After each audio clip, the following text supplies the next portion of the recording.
Hello everyone, welcome back to my channel and welcome to our new vlog. তো বিগত 6 দিনে আমি কোনো ভিডিও ছাড়িনি, কারণ বাড়িতে ছিলাম আর বাড়িতে পুজো হচ্ছিলো। তোমাদের তো দেখিয়েছিলাম লাস্ট ব্লগে যে পুজোর বাজার করতে গিয়েছিলাম, তো তাই কোনো রকম কোনো ব্লগ ছাড়া হয়নি। কিন্তু সবগুলো সব ভিডিও রেডি করা আছে, একে একে ছাড়বো, তোমরা দেখো। আজ থেকে শুরু করছি। তো এটা হচ্ছে ওই যেদিন লাস্ট ভিডিও ছেড়েছিলাম ওই পকোড়া বানানোর তার পরের দিনের ভিডিওটা।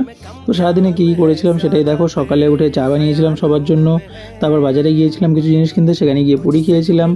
তারপরে রাস্তায় বেরিয়ে দেখি যে আখের রস খেয়েছিলাম, ওটা খেয়ে এসে বাড়িতে রনিকে স্নান করানোর পর খেলাম দুপুরের খাবার। দুপুরের খাবারে ছিল ভাত, লাল শাক ভাজা, তারপরে এই যে আর একটা শাক ছিল, কী শাক ছিল আমি ভুলে গেছি।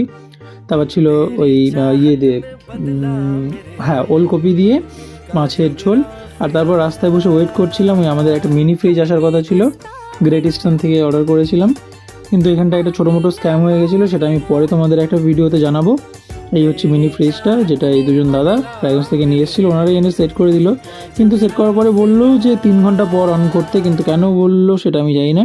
আর এই হচ্ছে আমাদের ঠাকুর ঘর, এই ঠাকুর ঘরের জন্যই এই মিনি ফ্রিজটা কেনা, ওই ঠাকুর ঘরে যে সমস্ত ফল বা মিষ্টি মিষ্টি রাখার জন্য ব্যবহার করা হবে আর কি। তো ব্যাস এই ছিল আজকের ব্লগে। বিকেলে গিয়েছিলাম একটুখানি ঘুরতে। তো ভিডিওটা ভালো লাগলে একটা লাইক করো, দেখা হবে অনেকটি ব্লগে। ততক্ষণের জন্য বাই বাই।